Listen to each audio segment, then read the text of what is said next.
Welcome, welcome, welcome. Hello, Bruce. How are you today? I'm doing well. How are you doing? Fantastic. I understand you have just released a book, and the question of the day is, what would be some tips to people who are looking to market their book, and what were some of the learnings you had, and even what would be some best practices you'd like to share? All right. So for book marketing, the general rule is 3 to 6 months you start marketing it before the book comes out. So I'm never that far in advance, but it's good to do it. I think I started maybe a month in advance. Most people will wait until it's published. That is not the time to start your book marketing. So the first thing that you do is, once it's written and you know what it is, create the cover, because the cover is something that you can share right away. Get a website up, get your cover done. And then for me, I've got cartoons. So one of the ways that I marketed my book and still market on social media is I share the cartoons. And if you follow me on any social media, you'll see I've put out cartoons from the book with different taglines, but I tag it back to the way the chapter is. So if I use a cartoon from a particular chapter, I've got one chapter that's called, Dave, what's my chapter? You got my book? I don't even have it in front of me. So I've got one of my chapters, which is doing too many things. Right? I don't know if that's the exact name, but that's basically the chapter. So I've got a cartoon where the guy's flipping burgers and doing all this kind of stuff. So I can put that cartoon out on Instagram, and I can say, how many of us are doing too many things? You know what? I talk about this in my latest book, You're Not Done Yet. And I can drive them back to the website link that's there. So the cartoon is making them look and read. And if the cartoon's funny, they might press the link and go to where they can buy the book. So it's that kind of a thing that I've used the cartoons for. But I'd say cover, website are the first basic things. I did a big launch. I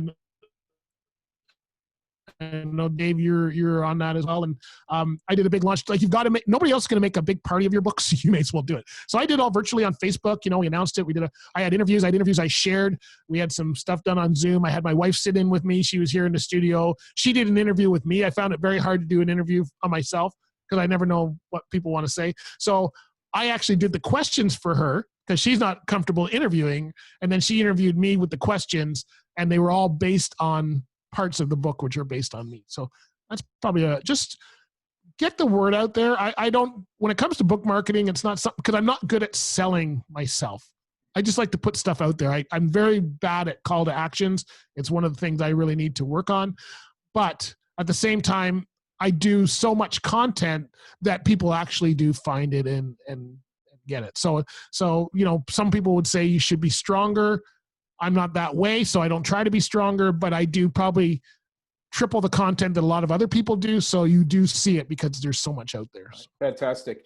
That's great advice, Bill. You've heard that. It's, again, create the cover, get the website up, use different teasers to get out.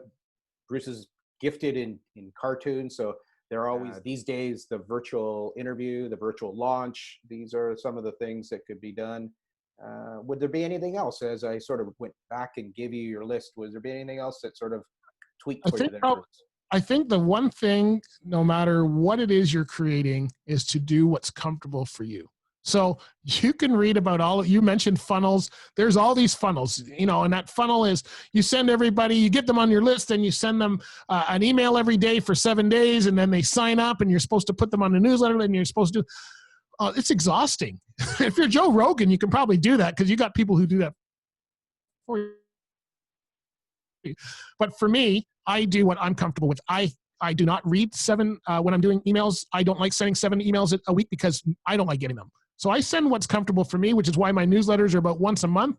Is that enough? I don't know, but people stay on. I don't have that many people leave. I may not get as many new people as I probably should, but people don't leave, which means it's comfortable for them, and I'm not in their face, but I am reminding them once a month. So I've got 3 or 4 newsletters that go out, and they only go out once a month. That's enough for me.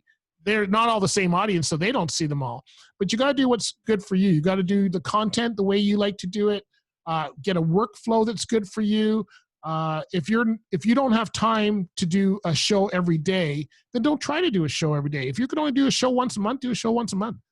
You're better off to do a consistent show or market your book consistently than to try and do what everybody else is doing and then fail and stop. You're better off to just do what you can do and do it consistently.